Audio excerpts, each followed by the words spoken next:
Welcome, Castleberry. It is now time to have a casual conversation for the beneficial good of our community. The show you are about to listen to is called What's Up, Castleberry? And now it is my absolute pleasure to introduce to you your hosts, Andy and Drew, along with producer Robin. Welcome back, and what's up to the What's Up Castleberry podcast. It's Andy and Drew here. We are on episode number 94 of our little podcast here in Castleberry, Florida. Andy and I are Castleberry residents, local pastors, along with producer Robin, our lovely and talented producer of this podcast. We have conversations each and every week about all things Castleberry. Producer Robin, I've got my selfie light shining right now that you've given us. How are you? I'm great. You're very illuminated. Yeah. Do I look handsome, Andy? Do I look handsome? Well, it's the way you're holding it right now. It's a little bit Blair Witch Project. I don't know if anyone remembers that.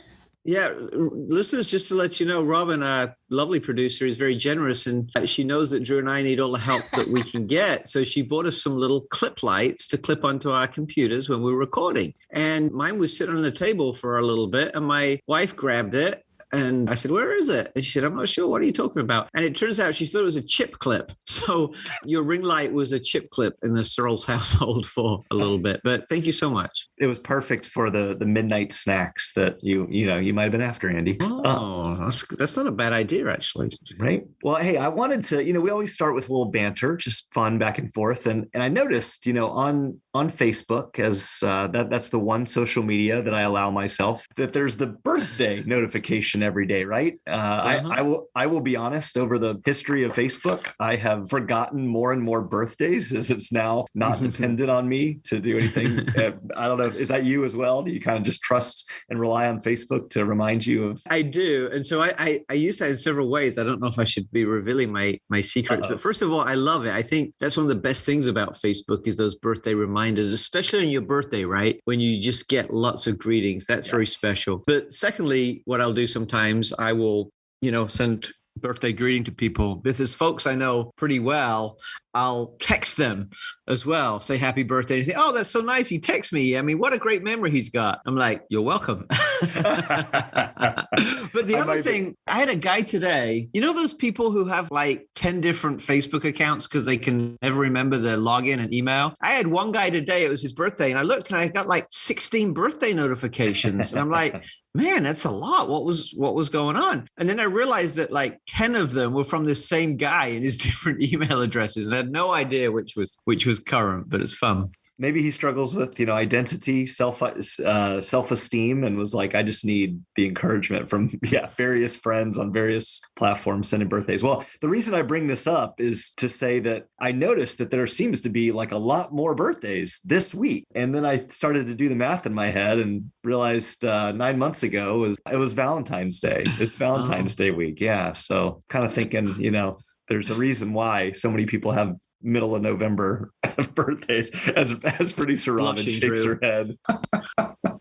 She's blushing. You embarrassed her. I wondered if you were bringing birthdays up because your birthday is coming soon. Drew's birthday is in July. We go over this every year, Andy. Oh, okay. So see, this is why I'm dependent on social media to tell me. Come on, Facebook. I go on Facebook, it says, "Andy, your birthday is in 5 days." I'm like, "Oh, good. That's coming up again."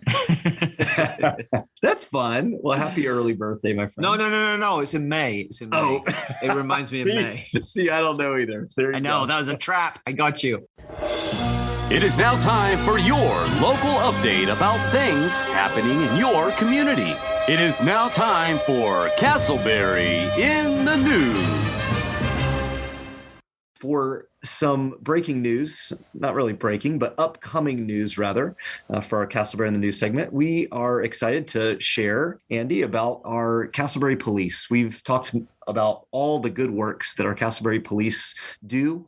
And one of the benefits of having a long-standing police department is they actually have a foundation established for investing back into the community. And so our Castleberry Police Foundation shared recently about some upcoming activities that the police department has prepared for the month of December and beyond within Castleberry. Andy, you were listening to that, and can you fill us in on some of the exciting things that the police department is doing for the citizens of Castleberry?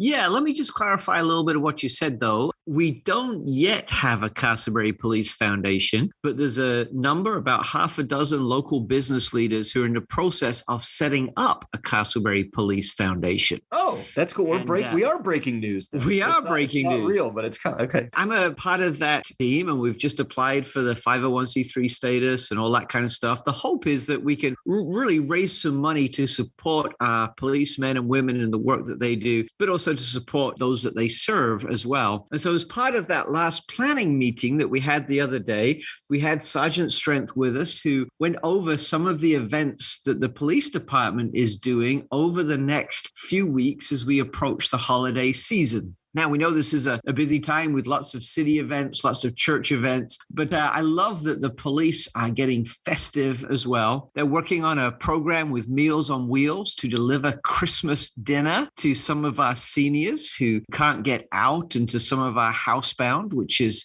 really wonderful. They're working with Target in Castleberry to collect some toys and give them to some needy children in our community. And they're also going to be collecting some pantry goods at Walmart this coming Saturday, the 20th. They're also going to give to those in need over the holidays. So, listener, that was the one thing I really wanted to point your attention to is this Saturday between 11 and 3 at Walmart in Castleberry, the police are going to be collecting non-perishable goods to give to the needy in our community. So if you're shopping there or you want to drive by there and can drop something off and help them, that would really be a great thing to do that shows the police and some of the needy in our community a great community spirit.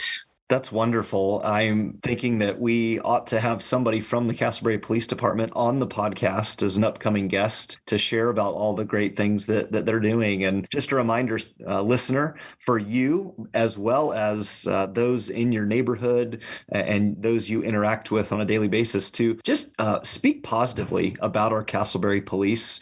Chief Larry Krantz, we have so many good, caring officers that love this community, that are committed to not only its safety, but also for it to thrive. And so thank you, Andy, for serving and being a part of kind of behind the scenes there regarding the foundation and more, but really excited to see further ahead what's in store. Partnership between the police and the city of Castleberry.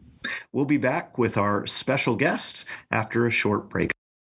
Christian Help is entering our 30th year of empowering family independence in Castleberry. We are getting Central Florida's unemployed back to work. We are feeding thousands of struggling families in the community. We are giving your neighbors hope, but we need your help. Join us on the front lines of Central Florida's economic recovery. To learn more, go to christianhelp.org. That's christianhelp.org. Christian Help is a proud sponsor of the What's Up Castleberry podcast. Welcome back, listeners, to the favorite part of the show. We have a very, very special guest today. Her name is Dr. Tina Langdon. She is the brand new 4-month in. Is that right, Tina? That's about right. July 1st. 4-month principal at Sterling Park Elementary. And we are delighted to welcome her to the show today. Welcome, Tina. Thank you so much. I'm so excited to be here. And you said that with a smile on your face as well. That's believable. Well, Tina, because you're so new to Sterling Park, although you're not new to the area, and we'll talk about that in a little bit, maybe Drew and I could ask you some icebreakers as we jump in, all right? And I'll start first because I've known you for a while and I know some of your favorites. So tell our listeners, what is your favorite Taylor Swift song and why? Wow. So that's probably one of my most frequently asked questions. I think most people who know well know that Taylor Swift is a thing. And I often change the answer, based on circumstances because I love them so much. But given the circumstances of today, the fact that I'm in this interview with you, Andy, I'm going to have to go with You Need to Calm Down. You need to calm down. You hit the nail on the head. I was actually going to follow up and ask you what song of Taylor's represents Andy. And so you already knew. You need to calm down. I think I probably do. I probably do now. Tina, it's great to meet you. And speaking of calming down, you're not too far away from a little bit of a break. Christmas breaks are right around the corner. If you and your husband were going to go travel somewhere, is there a particular place that you would enjoy going on vacation? Yeah, I would say probably to a deserted island with indoor plumbing and electricity, but no cell phone service. That'd be great. And lots of Taylor Swift CDs as well. Well, especially the one that's going to drop tomorrow. Yes. All right. Tina, final icebreaker question. And if you don't want to answer this, I'll have a stab at it on your behalf. If your life were to be captured as a major motion picture, what would the name of that movie be? I think the name of the movie would be Never Give Up. Short and sweet. I like it. Just, yeah, very solid. How come? Well, I would say that my path to principalship has probably not been the most normal path that a person would take. In 2002, was a single parent to a 3-year-old, and then fast forward a couple of decades, now I am running a school. So I've worked really hard. I did my master's degree as a single parent, did my doctoral degree as a single parent. So I'm pretty proud of all that. And if it wasn't for perseverance and grit and hard work, I don't think I would have gotten there. And that's clearly something you're going to be able to empathize and share, like just through your experience with the children and even with your teachers that you oversee and care for. Now, Andy said at the top, you are the principal at Sterling Park Elementary here in Castleberry, but you have also been a teacher in Castleberry at Castleberry Elementary. Tell us about that experience and some of your other stops along the way. That's true. Absolutely. So I was a teacher at Castleberry Elementary. I was the first teacher who started their K-5 self-contained ESE unit. When I got there, they only had ESE units in pre-K, and so they were starting that program there, and I went and helped get that up and running. I was actually only there for 2 years, and then I became the assistant principal at English Estates Elementary, which is kind of near here, also in our cluster at least, there for 2 years. And then I moved over to Lake Mary Elementary School as assistant principal for 2 years. And then I was hired as a principal at Sable Point, and I was there 6 years. And now I'm here back in lovely Castleberry, and it's very exciting. This is where I go to church, and this is what I call home. So I'm super excited to be back in my home turf, so to speak. That's right. You're making a tour of local schools. That's awesome. That's true. That's true. But Castleberry Elementary School, I will say this: once a panda, always a panda. All right. That will please a lot of our panda listeners. So let's talk about Sterling Park. You've been there for about 4 months, and so you're still relatively new. Tell us about your first impressions of that school. I would say Sterling Park is definitely a true community school. I think that our parents are passionate about our school. Our teachers are passionate about our school. We have a lot of staff who have been at Sterling Park for quite a while, which tells you something about how much they love their community. And I can say I'm super excited about some of the visitors and dividends being able to come back on campus. Our PTA is strong and amazing, and they are really excited to start being able to do some events back here at school. So we're looking forward to all of that. I think it's kind of a perfect time to come in as a new principal when you're looking at building relationships, and we've just gone through all of that. Talking about your PTSA, Drew and I just sent an email off to your PTSA lady that the podcast is also going to sponsor one of the banners around the parking lot as we do at Castleberry as well. So Well, great. I look forward to them sending that to me for my approval. Oh, okay. Well, all right. It's not done yet then, Drew. I guess it depends on how this interview goes. Yeah. That's right. Okay. I'm going to smarten up a little bit.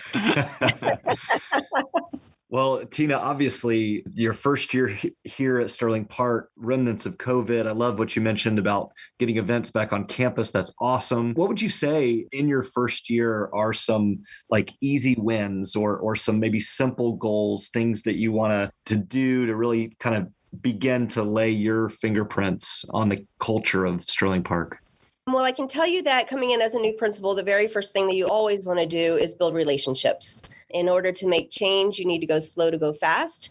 And so you really just come in and kind of, look around and see what's going on at the school. I would like to point out something I'm super excited about is that when I did come around and looked at the school this summer, when I found out I was being transferred here, I noticed that the building I thought was, a little bit in disrepair. So I was able to take some pictures and send them off to our facilities and got us moved up. in the painting process, and the building is in the process of being painted right now as we speak.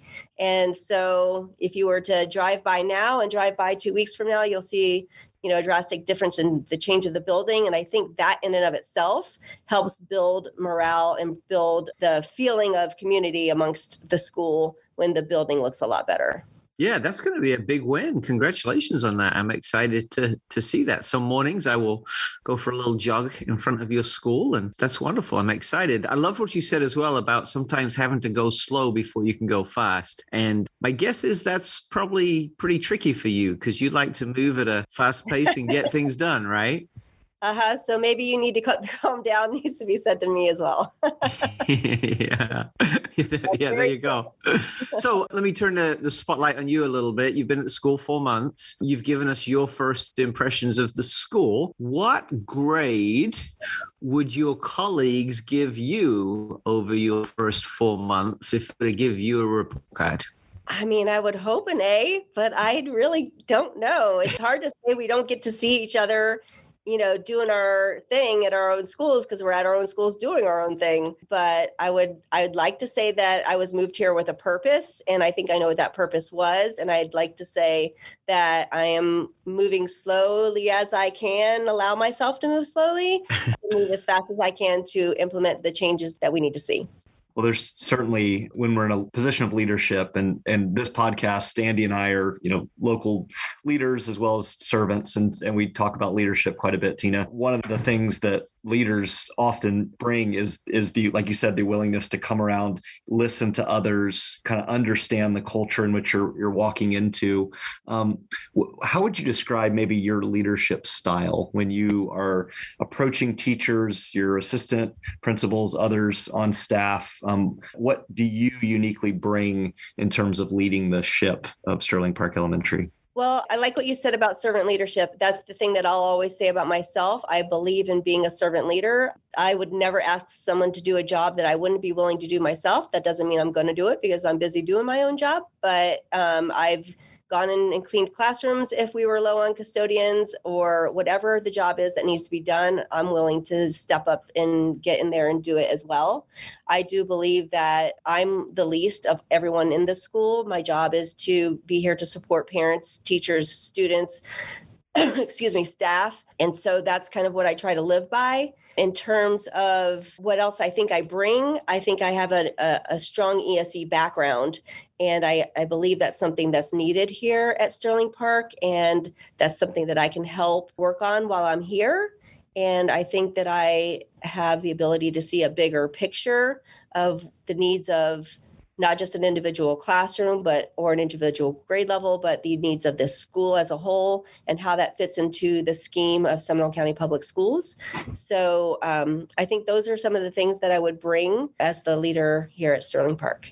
With those leadership skills, which you obviously have, where would you like to see this school 5 years from now? Well, I'd love to be an A school. I would love to, honestly, really what I'd love to see is teachers thriving in their instructional practices. I'd love to see students learning at a high level of rigor and becoming productive citizens, and that will prepare themselves for not only middle school, but for a global economy. I love that. Thinking big picture. Yeah, it's Yes. very future focused, especially working with young children. My wife and I and our young son live kind of right on the edge of the district there in Sterling Park. Technically, he would be zoned for Castleberry, but we're very much in support of kind of the Deer Run community there. Shifting gears a little bit, the Deer Run community is obviously very tight knit.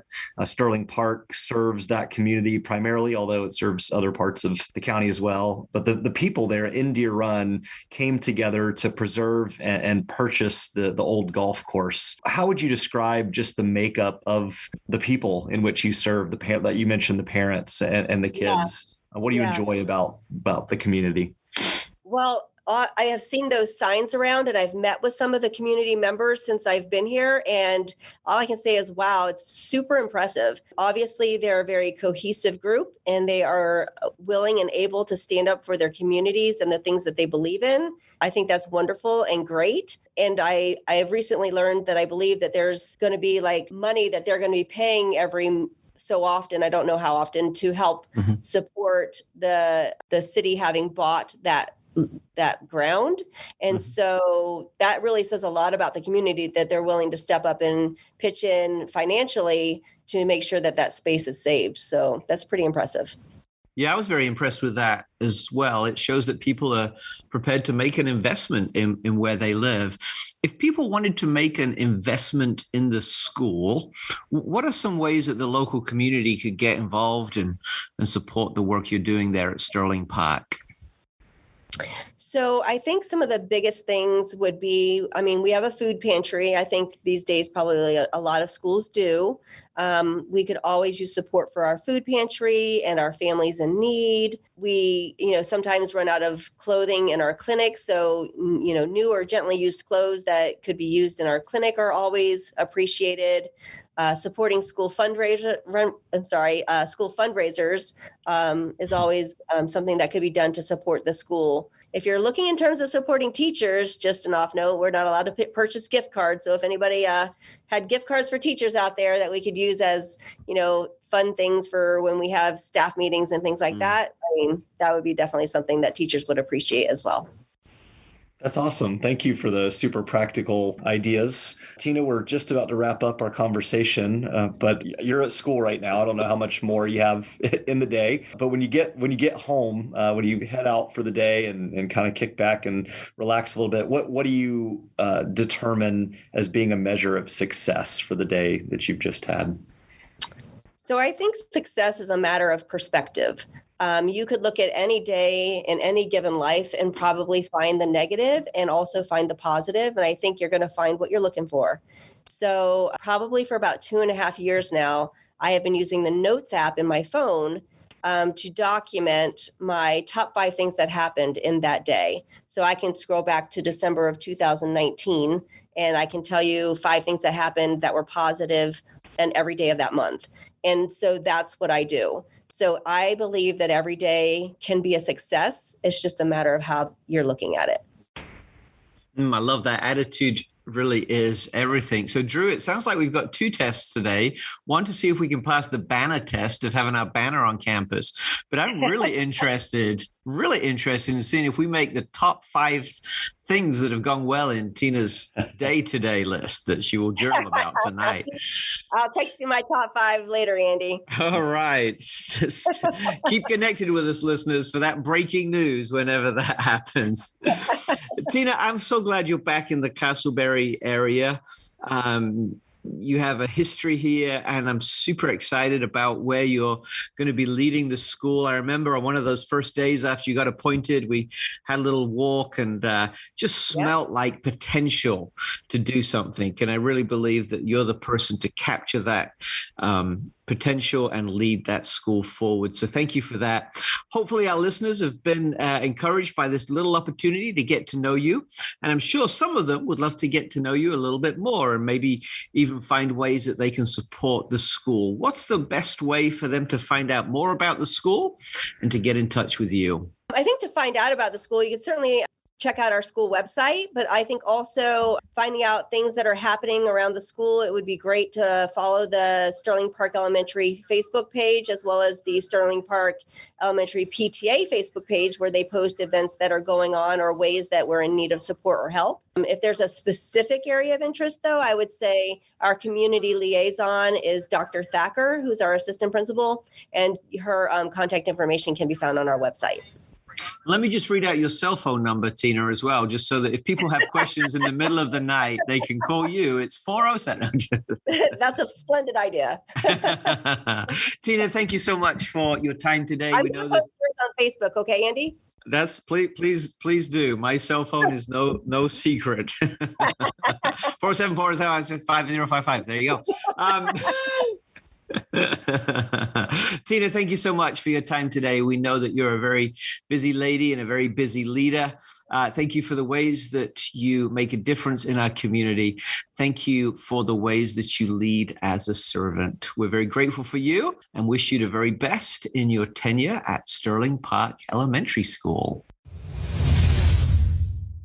Thank you, Dr. Langdon, for who you are, for helping us to get to know you. And we wish you the very best as you lead one of our local neighborhood schools. Drew, as we prepare to wrap up, close us out with some words of inspiration. Sure, Andy. Maybe it's because Thanksgiving is right around the corner. And we were talking on this podcast about just our love for the holiday, getting together with people that we care about and eating way too much food, but I felt like a Thanksgiving quote would fit the bill. And this comes from Charmaine 40. Her name is Charmaine 40. And she said, don't wait until the fourth Thursday in November to sit with your family and friends to give thanks. Make every day a day of Thanksgiving. I love that quote because it is so true. I know for me, I have this tendency to be locked into work or locked into just tasks, things around the house, working maybe with my church or immediate family.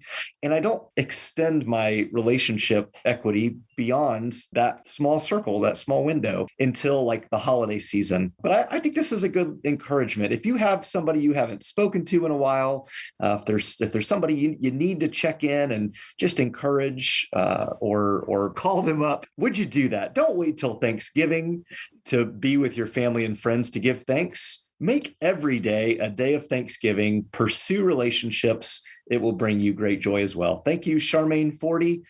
The quote one more time. Don't wait until the fourth Thursday in November to sit with family and friends to give thanks. Make every day a day of Thanksgiving. Thank you, Drew. Maybe as well we could fax some of our friends a little Thanksgiving greeting too while you're talking old school things. But I tell you something Dr. Tina mentioned. She mentioned she keeps a little gratitude journal.